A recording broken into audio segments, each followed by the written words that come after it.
Señoras y señores, muy buenas, qué gusto saludarlos. Bienvenidos a un programa más de Voces de un Diálogo, siempre con los temas que generan impacto en el país. Bienvenidos, hoy vamos a abordar varios temas que por supuesto tenemos que colocar sobre la mesa de Voces de un Diálogo para poder ofrecerles a ustedes opiniones, criterios, valoraciones en torno a lo que está ocurriendo en el país, en el ámbito político que incide de manera directa con la operatividad en el país. Por supuesto, una mala decisión política como las que a diario vemos repercute directamente en la sociedad. Eso es una realidad.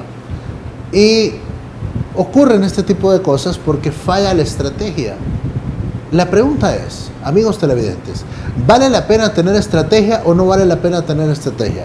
Hay que manejar los gobiernos, hay que manejar los partidos, hay que manejar las fuerzas sociales, hay que manejar los sindicatos, las centrales obreras. ¿Cómo hay que manejarlas? ¿Con estrategia o sin estrategia? ¿Tratando de sobrevivir el día a día o hay que tener una estrategia a mediano y largo plazo? ¿Cuál es el mecanismo ideal que debería de aplicarse en todos los niveles de la vida? ¿Y qué diferencia tenemos entre aquellos que aplican estrategia y aquellos que no aplican estrategia?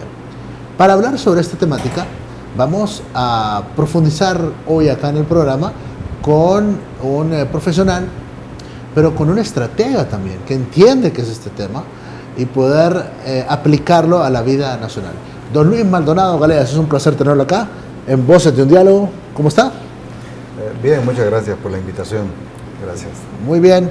El tema de la estrategia, ¿qué tan importante es en todos estos niveles de la sociedad el poder tener una estrategia, el poder aplicar una estrategia en cada una de las instancias que corresponden?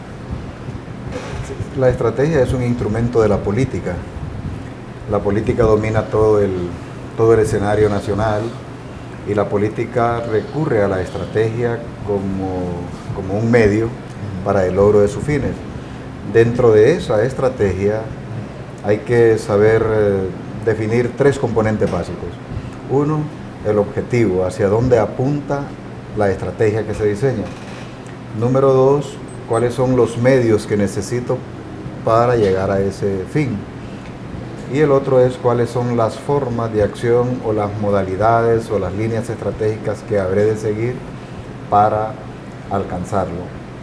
Respecto a Honduras, es importante tratar el tema en el sentido de que por lo menos en esta ocasión nos va a permitir identificar, pienso yo, si se utilizó alguna política general o en el marco de la política de la conducción del Estado, los presidentes de la República, usted nos dirá desde cuándo lo podemos analizar, siguieron una estrategia para poder conducir al Estado hacia un fin, y aquí es importante detallar algo, hacia un fin que no debe de ser el fin político al que se aspira, sino que la aspiración nacional como fin político. No se trata de la iniciativa o la voluntad política para lograr objetivos políticos. Se trata de la interpretación de la voluntad ciudadana, la interpretación de las aspiraciones del pueblo hondureño y cuáles son los intereses que hay que defender, sostener, mantener de ese pueblo para que la estrategia tenga sentido de la conducción desde el punto de vista del estadista del Estado para lograr ese objetivo del Estado. Muy bien, eso es un ideal que me parece a mí que tenemos que plantearlo, y qué bueno que usted lo plantea de inicio, que ese es un ideal de cómo deberían de surgir las estrategias, bajo qué motivación, bajo qué fin. Eso es un ideal perfecto. Cuando lo comparamos y lo traemos a la realidad, nos encontramos que es todo lo contrario, realmente todo lo contrario. Realmente, si nos ponemos a valorar cómo se aplica una estrategia a nivel gubernamental y las estrategias que se aplican a nivel de que los actores políticos y los diferentes sectores de la sociedad, nos encontramos con una particularidad. No sé si usted lo ve así. Y es el hecho de que las estrategias van enfocadas para beneficiar a una persona, que las estrategias van enfocadas para beneficiar a un grupo o a determinado sector. nunca van orientadas a poder beneficiar a la colectividad. No sé si usted lo ve así. Desde luego, para poder enfocarnos entre el ideal y la realidad, Okay. Vamos a poner algunos referentes. Muy bien. La democracia, uno. El sistema republicano, el Estado de Derecho, la independencia de poderes, la convivencia ciudadana, vivir en condiciones de seguridad, el alcance del bienestar general en función del bienestar social y económico, vivir en paz, vivir en libertad. Esas son aspiraciones del pueblo. Contrastémoslas ahora en cuáles podemos identificar como las aspiraciones de los políticos. Cuando no hay esa correspondencia o cuando no hay ese compromiso entre la aspiración política que utiliza la política y la estrategia para alcanzar el fin con estas variables que yo le he mencionado, entonces entramos en una contradicción de el uso adecuado de esa herramienta. Pero hay una cosa aquí, para un fin perverso también se utiliza la estrategia. Claro, y desafortunadamente no es que vamos a decir de que todas las formas o fines han sido perversos en Honduras, pero lamentablemente en los últimos años nos hemos identificado o hemos sido testigos de ver que la política y la estrategia no se ha ido tras la consecución del fin que merecemos los hondureños. Y ahí es donde hemos tenido una pérdida de la visión y de lo que debemos de hacer cuando tenemos la responsabilidad por representatividad de hacerlo y aquello que ese pueblo nos ha confiado para que se haga. Cuando a usted le toca hacer una evaluación en torno a los estrategas del gobierno de la República, y vamos a partir de ahí para luego poder analizar otros actores. Me parece a mí que es fundamental analizar las estrategias de gobierno y de este gobierno que ya va por su segundo periodo, pero también tomar algunas referencias históricas de los otros gobiernos para poder medir por qué hoy se percibe que estamos mal, porque hoy se percibe que el pueblo no está bien, porque hoy hay tantos problemas en aspectos fundamentales, de los cuales ustedes ya lo saben: seguridad, salud, educación, pilares fundamentales del desarrollo de una sociedad. Pero le pregunto, ¿cómo evalúa usted el tema de los estrategas de gobierno cuando se maneja que no solo tienen nacionales, sino que también internacionales? Ellos le apuestan mucho a personajes de la vida política internacional o regional o continental que le apuestan a la política oscura. Solo se lo doy como referencia. O sea, ellos le apuestan mucho a contratar asesores para generar un choque interno y generar terror. Solo le doy esas referencias. ¿Usted cómo lo evalúa?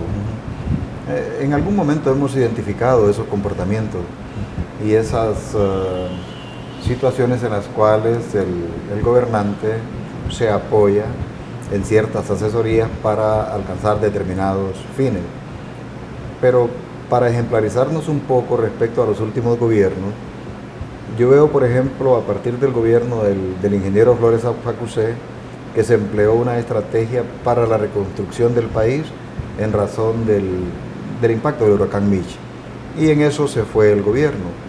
Y luego hubo una política orientada a la condonación de la deuda. Para ellos se jugó con estrategia. Y de acuerdo a la voluntad de los acreedores y de ciertos cooperantes externos en materia de asesoría y también de lobby internacional, se logró pues esa condonación. Ese era un objetivo estratégico para crear condiciones para un despegue económico. Luego vino el otro periodo presidencial en el cual también se identificó ahí un componente casi obligado, que era la estrategia para la reducción de la pobreza. Ahí también se jugaron estrategias políticas y también estrategias económicas. La ERP desafortunadamente no tuvo el soporte estratégico, no tuvo la visión ni tampoco la articulación de los actores, de las condiciones, para que a este momento nosotros tuviéramos un resultado apreciable, que se pudiera medir acerca del impacto positivo de lo que es la estrategia de reducción de la pobreza. Pasamos a estos gobiernos después de lo que se denominó por la Comisión de la Verdad del golpe del Estado al Ejecutivo. Pasamos más bien a desenfocarnos un poco de la estrategia orientada a alcanzar aquellos objetivos que yo les citaba, y más bien la estrategia se diseñó con un efecto de contradicciones. Hay una contradicción democrática, hay una contradicción de lo que es el Estado de Derecho, y hay una contradicción de lo que es la independencia de poderes y lo que es la descentralización del Estado como ideales de vida republicana. ¿Por qué sucede esto? Porque hay una pretensión, hay una política, y a ella se le aplica una estrategia que lleva como fin la sostenibilidad en el poder, el afianzamiento en el poder. Y entonces las estrategias surgen, pero ¿qué hago para lograr eso? Bueno, hay una situación que voy a dar dos elementos. Uno, captar las lealtades de ciertos sectores que me pueden ser afines a mi proyecto político, y la otra, debilitar instituciones que pueden estorbar a mi proyecto político. Eso es estrategia política también. Entonces la vemos que por un lado, de acuerdo a la situación del país y de acuerdo a esas pretensiones de tipo político, se desnaturaliza la utilidad de esta herramienta para el logro de un objetivo. Ahorita aspiraríamos nosotros a que la RP hubiera tenido éxito, que el índice de pobreza fuera menor, que el índice de desarrollo humano fuera positivo, que el nivel educativo de los hondureños estuviera en un rango por lo menos no tan indigno a nivel incluso de la región centroamericana, y también otros indicadores que manejan algunas instituciones, como ser el índice de Estado de Derecho en que vive un pueblo. Y también nosotros teníamos por lo menos un soporte desde afuera que se llamaba la cuenta del milenio. Entonces, la estrategia política para lograr objetivos que pudieran acreditarnos merecedores de la cuenta del milenio nos fallaron. ¿Por qué? Porque son indicadores que tienen que ver con corrupción, con Estado de Derecho, con transparencia, etc. Al no utilizar la estrategia adecuada para lograr índices significativos y favorables de transparencia, la cuenta del milenio dice no lo merece, falló mi estrategia, o no la utilicé porque más bien se lograron otras cosas, pero no positivas para el Estado. Se incrementaron los índices de corrupción, dinero sucio fue a parar a manos de quién, de distintas personalidades en el mundo de la nación, políticos, empresarios, policías, militares en menor cuantía, pero es el resultado del diseño de estrategias que conllevan a hacer beneficios sectoriales, políticos, sectarios e individuales, y no orientados a ese bien común. En una conclusión básica de este momento pudiéramos decir que la estrategia inadecuada le está ganando a la estrategia apropiada. Y justo a ese punto quería entrar. Usted hablaba hace poco y ponía como una de las referencias lo que estamos viviendo ahora mismo. Entonces ahora mismo es que ha estado en marcha desde hace ya varios años un proyecto particular para que, por ejemplo, el presidente Hernández prevalezca en el poder, se mantenga en el poder.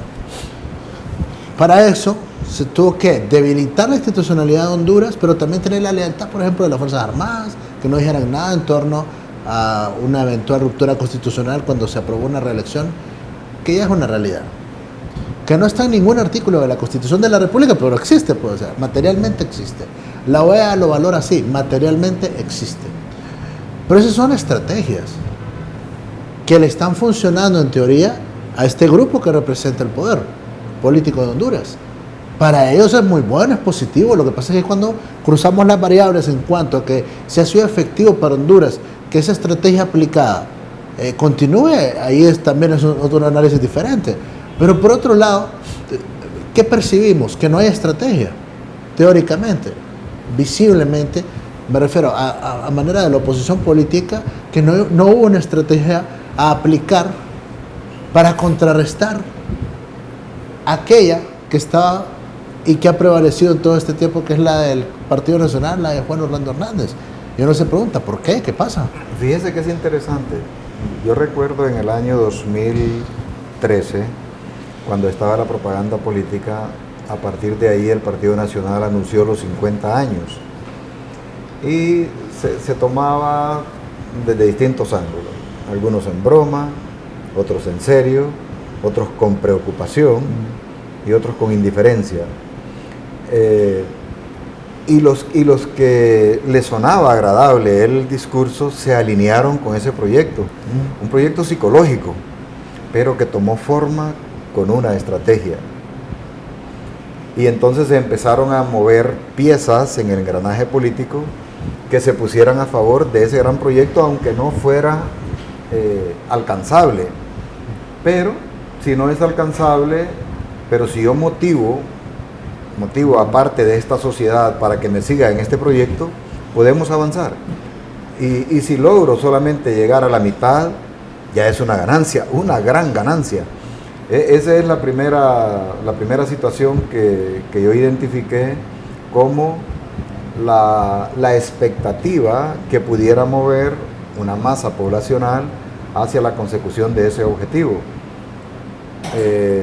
No calificado como por la gente que es afín, como que afecta a la nación, como que afecta a la democracia, etcétera, sino que calificado como una oportunidad para poder montarme en el tren del poder por 50 años, por 25, todavía es bueno. Entonces, eso es parte de la primera motivación, el objetivo. Y se movieron las fuerzas que motivaron todo esto y lograron la situación actual en la que estamos viviendo. Entonces, fíjense bien que aquí hay 3 escenarios de estrategia. Esta de la cual estamos hablando en este momento, la que debería de ser, que nadie la ve, la que debería de ser, que nadie la ve, y la que debería de implementarse como la contraparte de la que no debe ser. Correcto. Que nunca debería faltar tampoco. Esa no debe de faltar. Pero sí, yo percibo que sí hay un vacío en ese sentido. Exacto. Y aquí es donde caen los contrapesos del poder. Y hay un contrapeso natural y hay un contrapeso jurídico constitucional. El contrapeso natural es el de las fuerzas de oposición que deben de estar preparadas políticamente, estratégicamente, moralmente, éticamente, intelectualmente. La oposición no es una masa de números, ni sin personalidad, sin características, sin peculiaridades. La oposición debe de tener una personalidad en la oposición. Entonces yo pude notar en todo esto, y lo quiero afirmar ahorita, o reafirmar si ya lo dije, de que la estrategia para la sostenibilidad del poder superó en todo momento la estrategia para frenarla. Los actores que debimos habernos encargado de frenar un proceso antidemocrático inconveniente para la República, fracasó.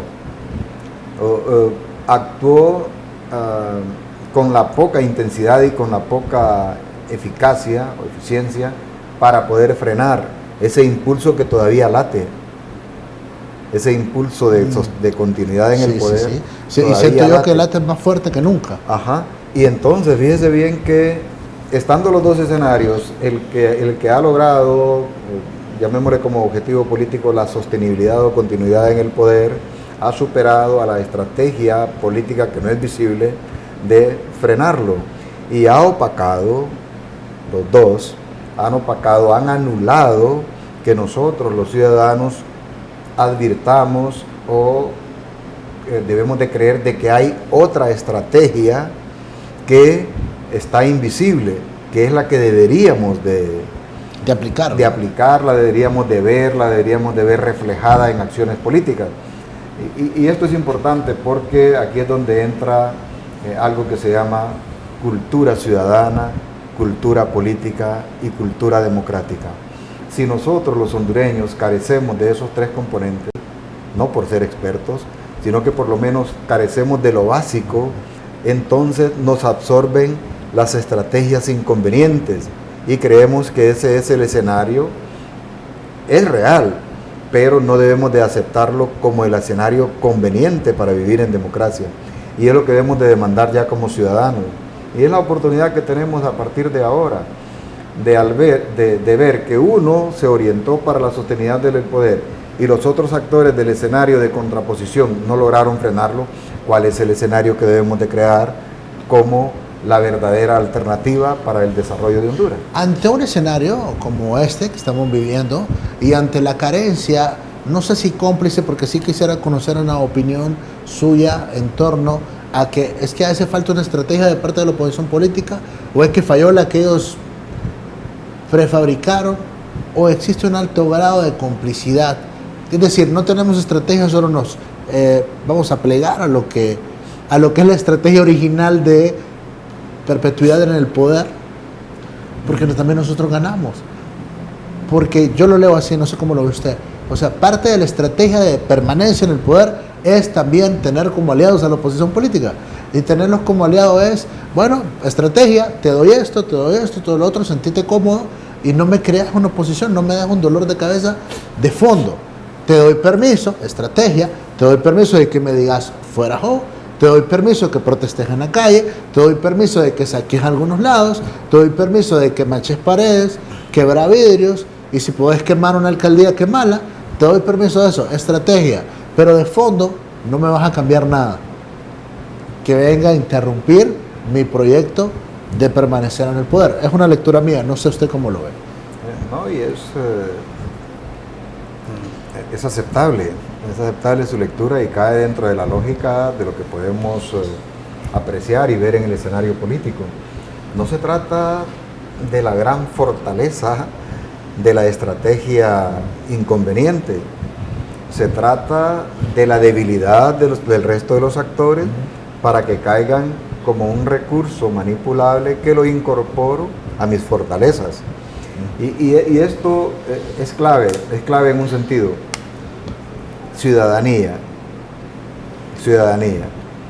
¿Qué perfil tiene el ciudadano que yo le voy a ofrecer, que voy a hacerle una oferta cuota de poder, una oferta pecuniaria, una oferta de liberación de ciertas culpas acumuladas que pueda tener para poder comprarle esa voluntad? Si se la puedo comprar, eso nos revela entonces la permeabilidad que tiene esta fuerza opositora que pertenece a el factor de freno, de contrapeso a ese propósito. Y entonces en la medida de que voy controlando los actores, los voy incorporando a favor. Si hablemos de dos circunstancias. Usted puede controlar las instituciones del Estado. Y si controla las instituciones del Estado, ahí prácticamente tiene un alto porcentaje de probabilidad para que su estrategia resulte eficaz. Y a eso agréguele usted los actores periféricos, o lo que usted pretendió revelar, los actores políticos, partidos políticos y sus líderes, entonces casi tiene todo a su favor. Y esto es importante saberlo identificar por una razón grave en la democracia. Se valida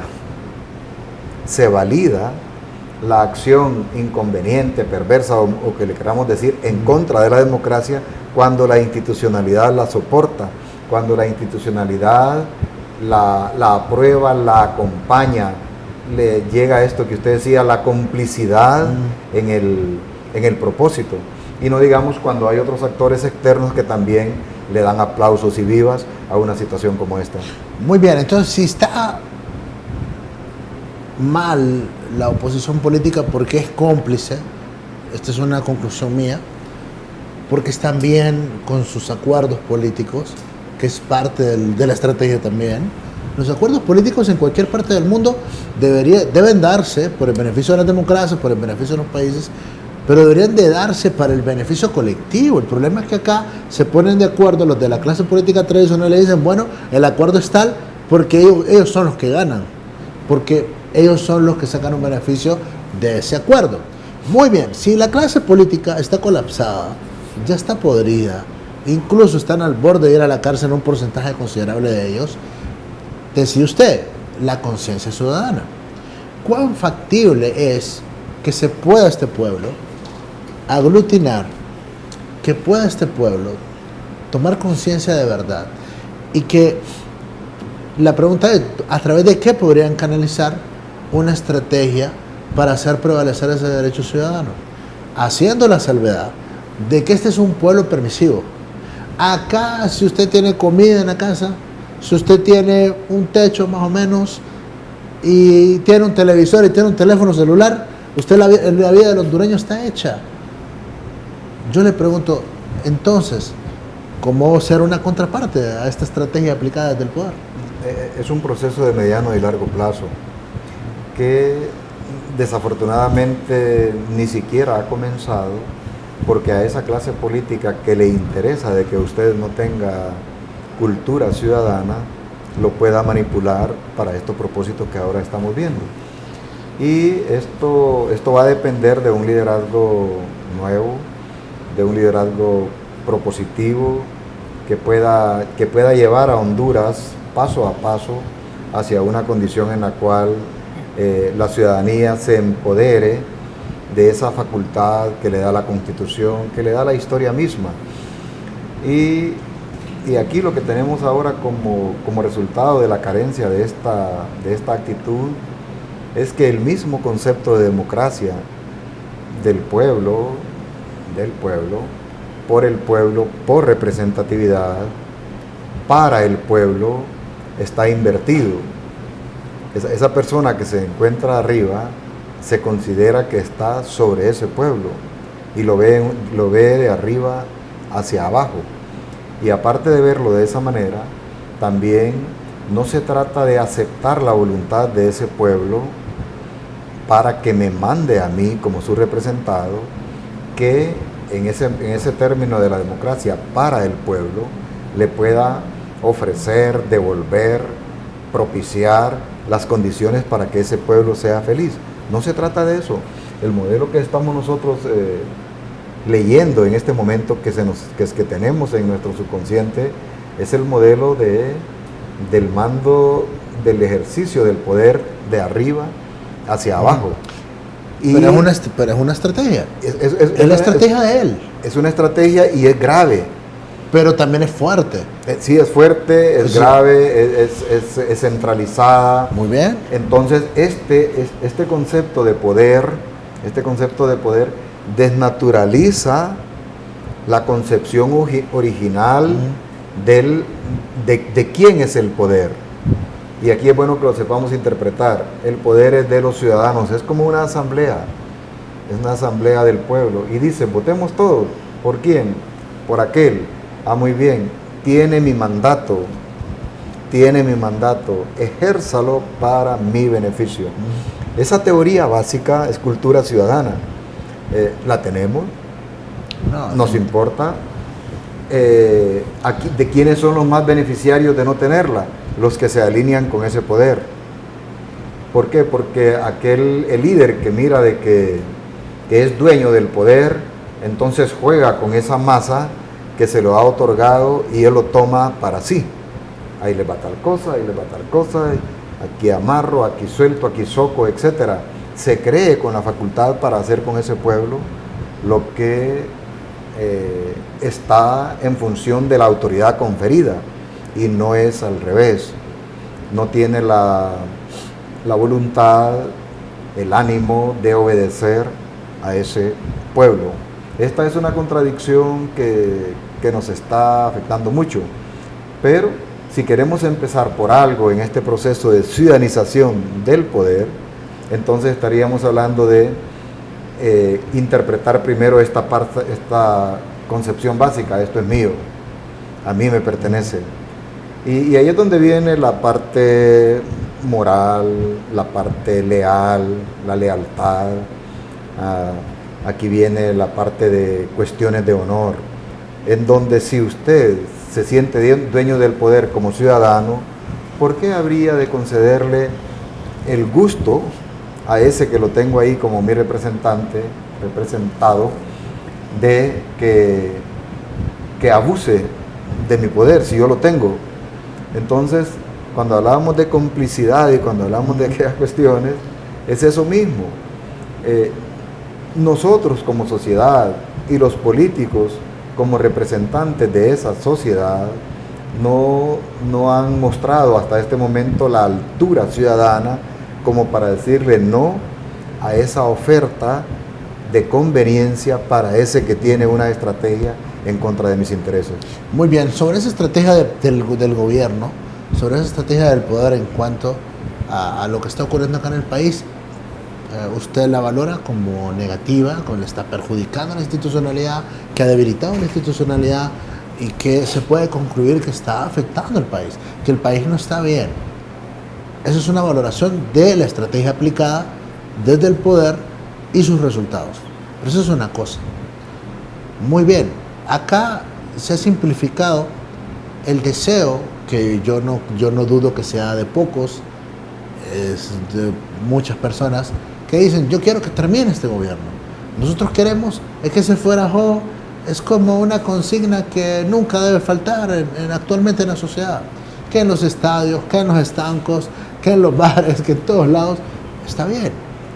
Pero lo que le cuesta entender al pueblo y lo que evidencia a la clase política de oposición y a otros actores como los empresarios, como las Fuerzas Armadas, como la policía, como la sociedad civil, como las centrales obreras, como los sindicatos, como los patronatos, como las juntas de agua, lo que evidencia a todos es que no han logrado articular una estrategia, que es el tema central de este programa, para contrarrestar todo eso desde la plataforma social.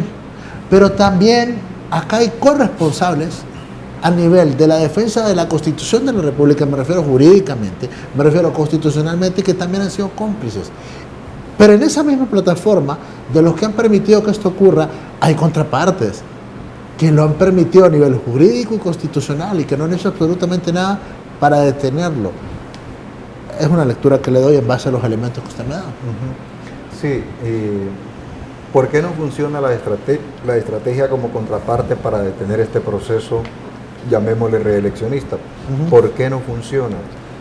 Porque se diluye en estrategias particulares, en intereses particulares, en intereses sectarios, en intereses gremiales, en intereses particulares de personas, y no se logra aglutinar en torno a un solo interés. Y en función de ese gran interés, que debe ser el bien común, cuáles son los objetivos que debo de alcanzar para poder garantizar de que esta gran aspiración nacional se va a cumplir. Le voy a citar un ejemplo. Sí. Reformas electorales y reelección presidencial. Pregunta: ¿hemos avanzado lo suficiente después de tantos años? No este año y medio, los 4 del periodo anterior, los que vienen desde el 2010, cuando la Comisión de la Verdad dio el primer informe y recomendaciones al respecto, compromisos con la ONU, compromisos con la OEA, compromisos entre líderes de partidos políticos, documentos firmados, la Organización de las Naciones Unidas todo el año pasado en un proceso de diálogo. ¿Cuánto hemos avanzado para poder crear la plataforma que necesita el Estado de Honduras para que se contrarreste o por lo menos para que garantice que el próximo proceso electoral no va a tener los vicios del anterior. Si tuviéramos convicción de que ese es nuestro objetivo, ese objetivo lo defenderíamos en la arena que corresponda, no en la calle ni en una acción incomprensiva, porque no enfoca a la sociedad con respecto al objetivo a alcanzar. Entonces, esa falta de orientación de las fuerzas que pretenden construir democracia, que deben de construir democracia, esa falta de orientación las desenfoca de alinear a la ciudadanía en un propósito. Cuando yo veo las personas que, como yo en este momento estoy actuando en los foros hablando de segunda vuelta electoral, y empiezan las contradicciones, es una necesidad en un momento histórico, es una realidad política que la demanda. No es cuestión de criterios, debe de ser. Y cuando esa convicción ciudadana llega, ese deber ser debe ser un objetivo de la ciudadanía. Pero ¿qué pasa con esta ciudadanía? Se alinea con ese político que la niega, se alinea con el político que la retarda, y hay otra población y hay otra ciudadanía indiferente. Cuando logremos nosotros saber identificar aquello que es trascendente y luchar por ello, entonces estaremos en la línea correcta.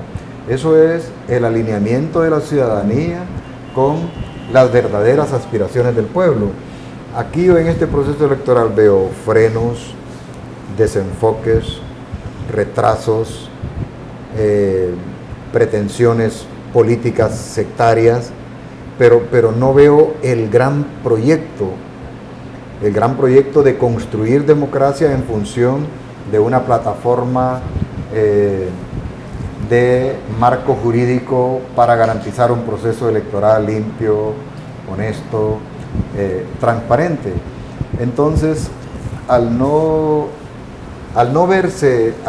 empoderarse la ciudadanía de esa aspiración, roban esa aspiración los actores políticos, y los actores políticos la mueven en razón de sus propios intereses. Eso es un elemento. Si la reelección presidencial fue el detonante inicial y el acelerador de la crisis que estamos viviendo en este momento, esto significa que esa variable que está ahorita en el escenario político debe de resolverse. Y mire, y la ciudadanía debe tener por lo menos un criterio: la Constitución sigue vigente. Y si sigue vigente la Constitución, la reelección es inválida.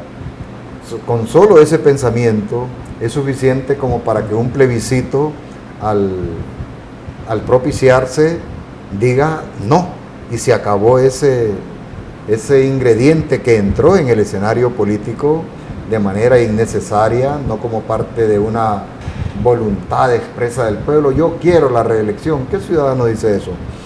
Ahora, los que ya están alineados con el proyecto político, sí la sostienen. Alterna, continua, ya se violó la ley, ya se violó la Constitución, ya se hizo todo y ahora hay que justificarla. No, tengamos la determinación como pueblo de que no debe de existir. ¿Por qué? Porque la Constitución lo prohíbe. ¿Y quién cambió el artículo de la Constitución que la prohíbe? Nadie. Y nadie se atreve. Entonces tenemos el poder como ciudadanos para lograr eso, pero debemos de identificar el objetivo y la forma de acción para frenarlo. Usted decía hace poco que metieron el tema de la reelección como un rumor, como un chiste, como una posibilidad.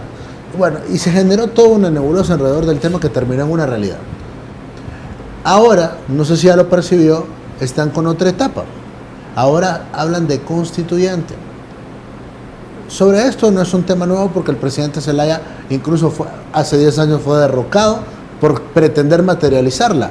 Pero hoy parece que es como una válvula de escape que tiene esta clase política tradicional, y cuando le digo tradicional es que no solo son los cachurecos, sino que están metidos ahí los liberales y también los libres, y el resto de fuerzas políticas que son tradicionales, y ver como una válvula de escape la posibilidad de que exista una Asamblea Nacional Constituyente que redacte una nueva constitución para tratar de como volver a empezar.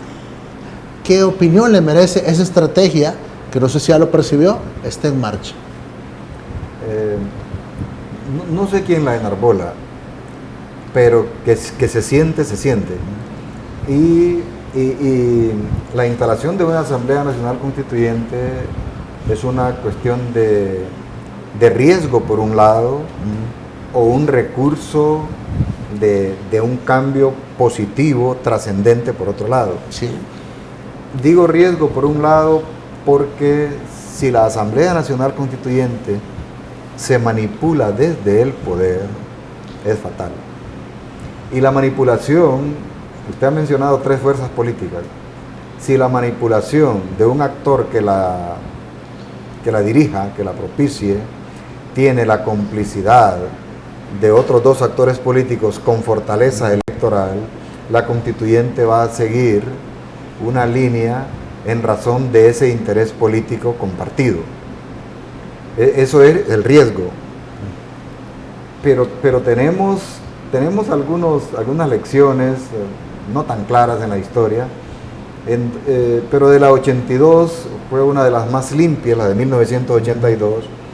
Ahora, si el modelo constituyente surgiera de voluntades ciudadanas, pueden ser políticas, pero hay actores en la ciudadanía, en distintos espacios, que pueden ser proponentes de este espacio llamado Asamblea Nacional Constituyente, y surgen todas las motivaciones, todas las razones, todos los objetivos para que esta Asamblea Nacional Constituyente, en razón de escribir, promulgar una nueva constitución, entonces pudiera generar un cambio para la nación. Ahí estaríamos hablando de una Asamblea Nacional Constituyente aceptable desde el punto de vista que parte de algo que lo voy a compartir con los televidentes. Se llama poder constituyente, y el poder constituyente lo tiene el pueblo. Y cierro este concepto así: si ese poder constituyente que tiene el pueblo lo toma el poder político, entonces la legitimidad del proceso para la instalación de la Asamblea Nacional Constituyente queda en entredicho, porque no surge de la voluntad del pueblo, sino que se impone por la voluntad política.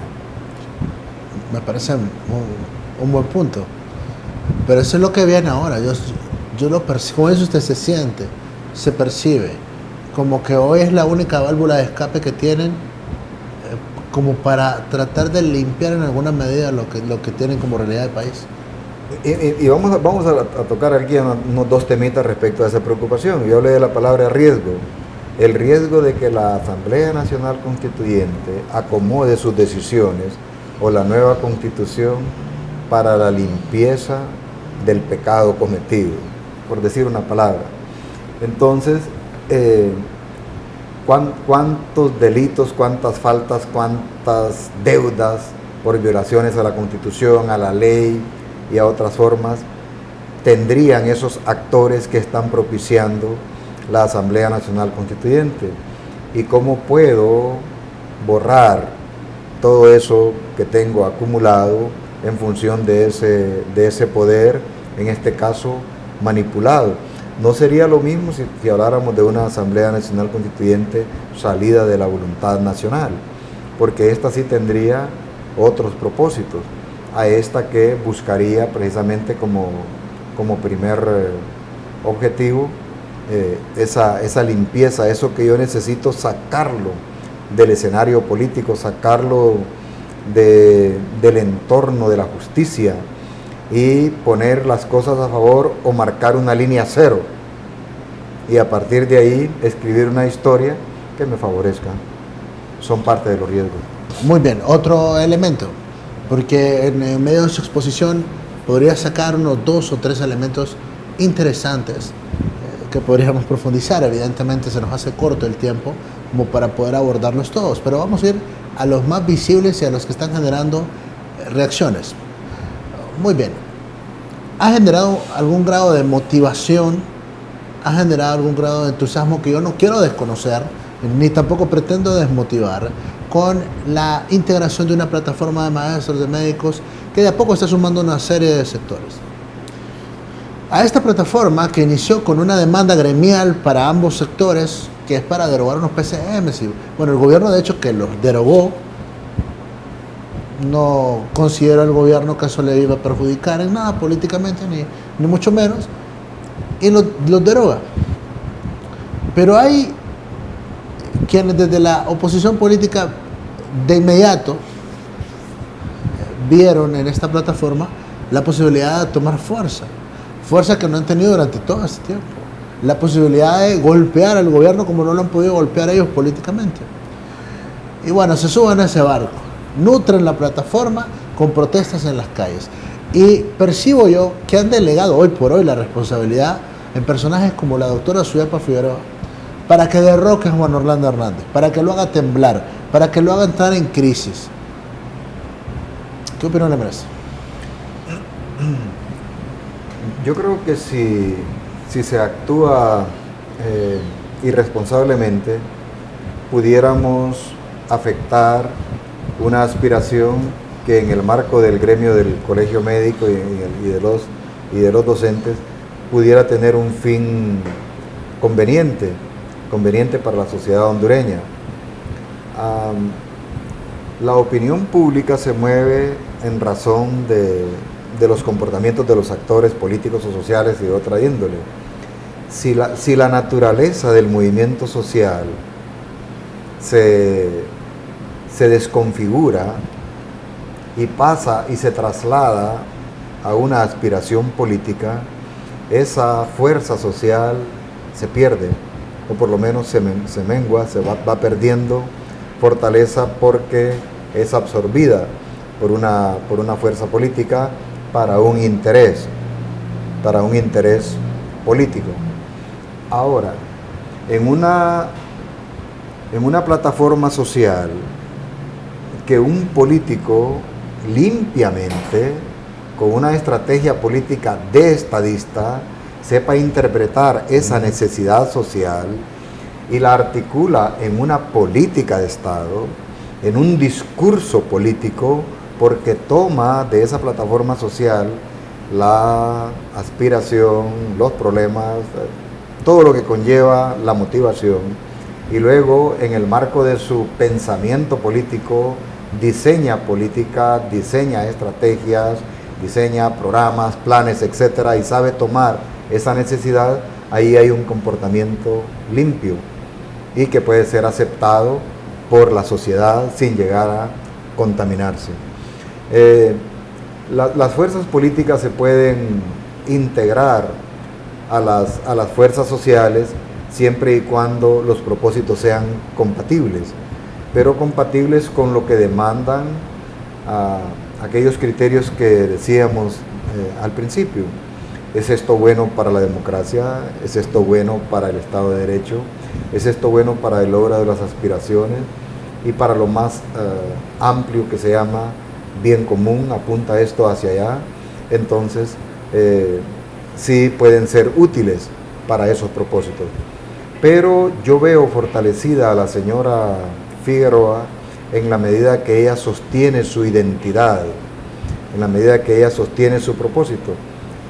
Podría fortalecerse con el alineamiento hacia un actor político, podría fortalecerse en cantidad de participantes en el proyecto, pero podría demeritarse en calidad de la naturaleza de su propio proyecto.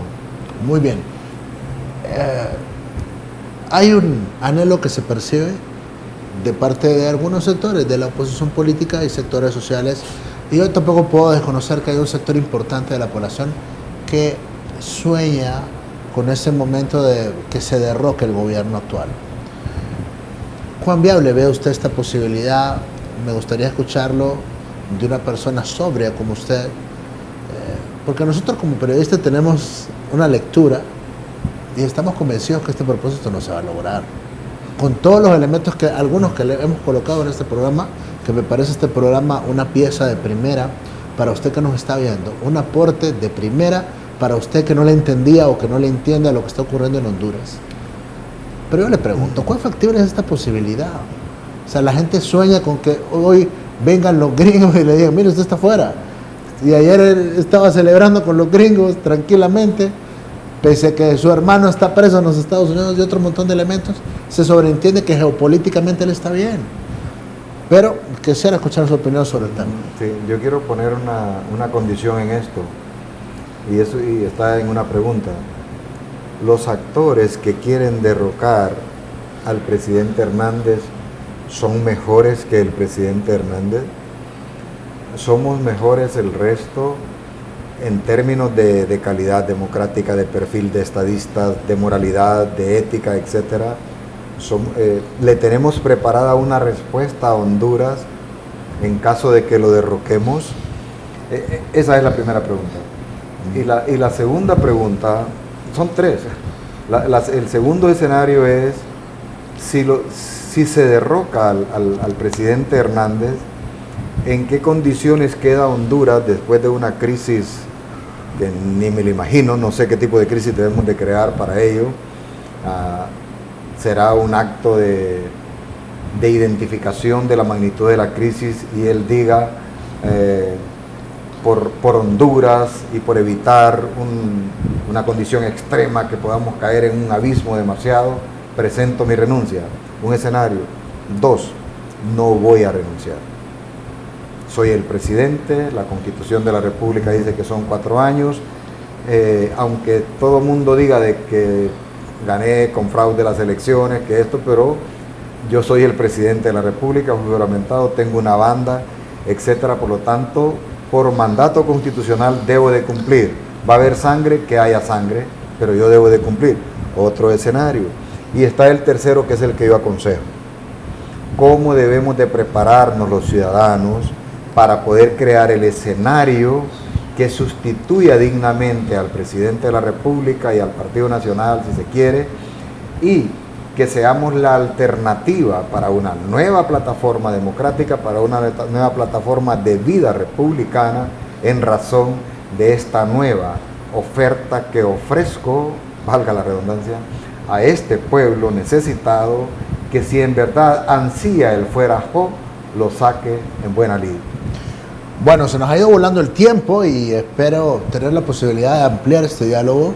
Creo que es muy productivo para la nación y que percibo que también casi no tenemos tiempo para detenernos en este tipo de cosas que me parece a mí que son fundamentales. La palabra estrategia para mí es fundamental para llegar a ese último punto que usted ha recomendado ahora mismo, que es prepararse para sacar dignamente, con inteligencia, pero sobre todo con estrategia, a este gobierno.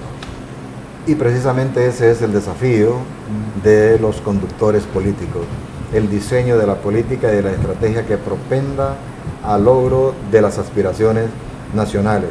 Quiero agradecerle algo, y es haberme sacado concepciones estratégicas en este diálogo que tuvimos, que sinceramente lo sentí muy oportuno y aleccionador, y ojalá haya tenido la valoración de parte de la teleaudiencia respecto a esta conversación. Bueno, es que cuando una entrevista, uno aprende a conocer al entrevistado y es como sacarle el jugo, ¿verdad?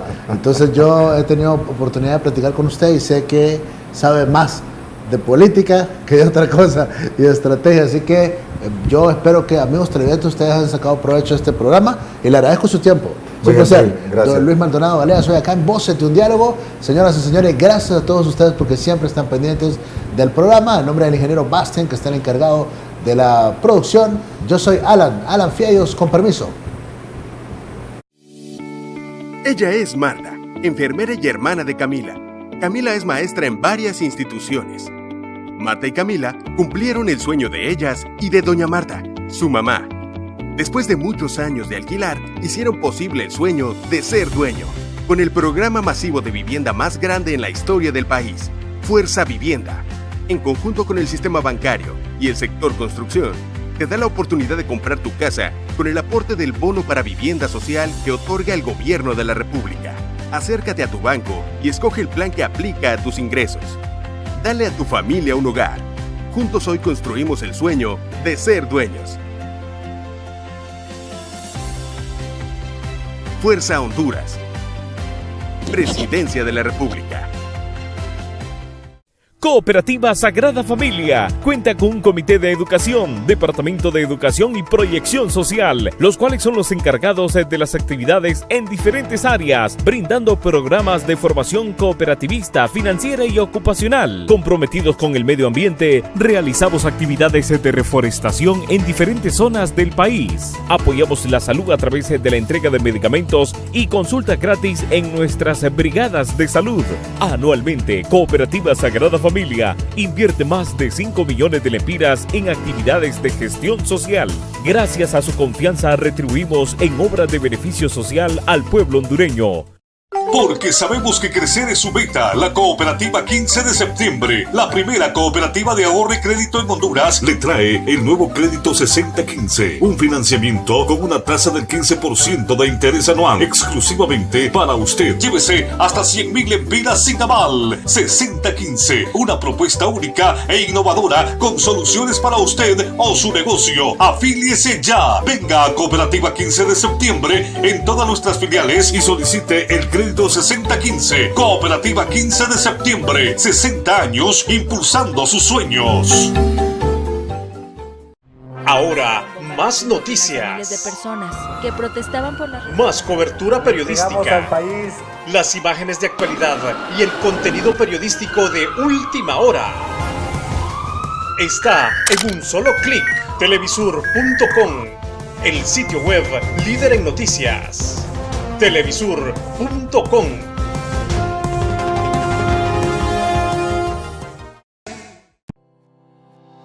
Desde el 8 de junio, el gobierno de Honduras desembolsará 3.500 millones de lempiras para el pago del 14º mes de salario, correspondiente en junio de 2019 a 236.187 empleados públicos a nivel nacional. Organismos de seguridad como Fusina incrementarán medidas de prevención en mercados, centros comerciales y zonas industriales en todo el país para proteger a la población en estas fechas de pago. Tengamos todos un 14º seguro. Gobierno de la República.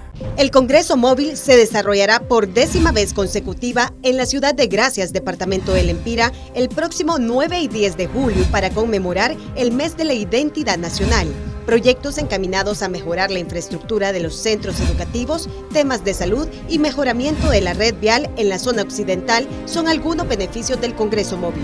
Diferentes proyectos de ley, mociones en beneficio de las comunidades serán discutidas por diputados de los 18 departamentos del país. Congreso Nacional, abierto, plural y democrático. El AM de su radio ahora suena estéreo y en alta definición. La Catracha 1060 AM, ahora en estéreo y también en tuning. Noticias, música, deportes y las transmisiones en vivo con los sucesos de última hora. Todo en la 1060 AM.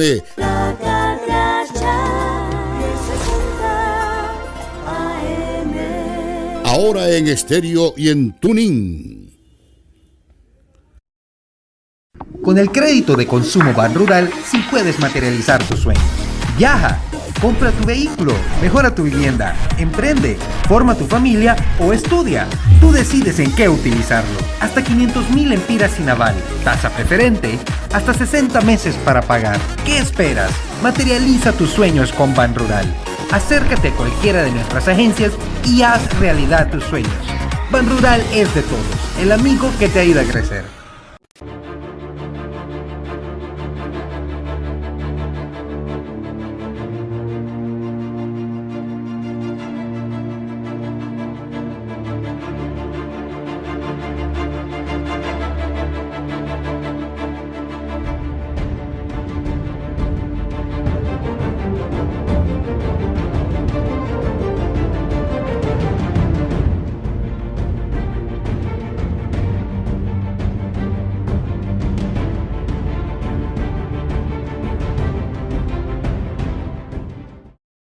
El zancudo Aedes aegypti es un enemigo peligroso al que juntos debemos derrotar, porque es el que transmite el dengue, zika y el chikungunya. Cepille las paredes de la pila y barriles donde almacena agua una vez por semana, utilizando la untadita. Mezcle detergente y cloro y déjelo actuar durante 10 minutos. Limpie los solares baldíos, elimine las llantas, botes y todo lo que pueda acumular agua. Pailas, baldes, barriles que acumulen agua, ponerle sus tapaderas o tápelos con plástico transparente y amárrelo con una cuerda. Limpiar el agua de los floreros. Siga estos consejos y póngalos en práctica. Recuerde, sin criaderos no hay zancudos. Sin zancudos no hay dengue, zika ni chikungunya.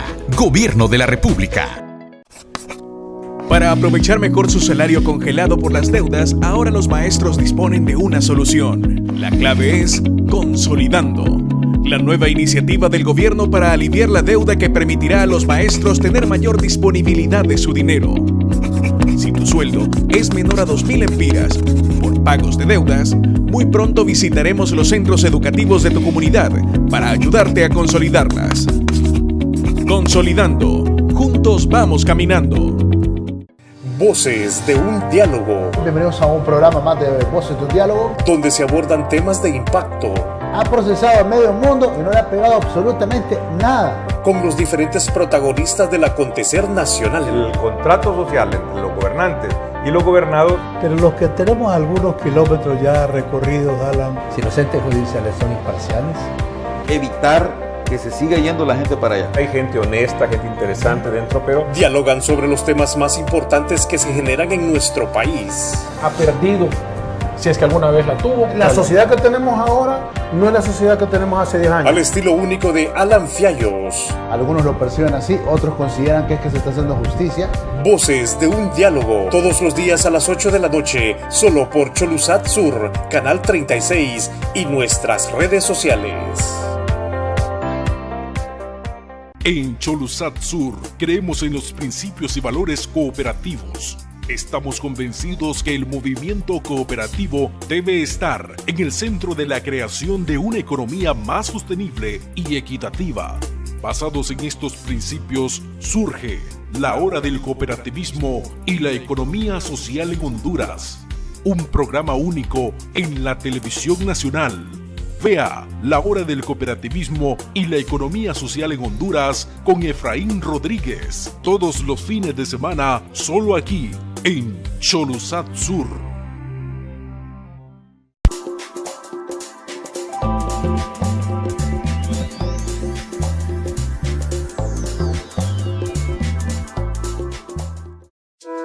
Cholusat Sur presentó Voces de un diálogo.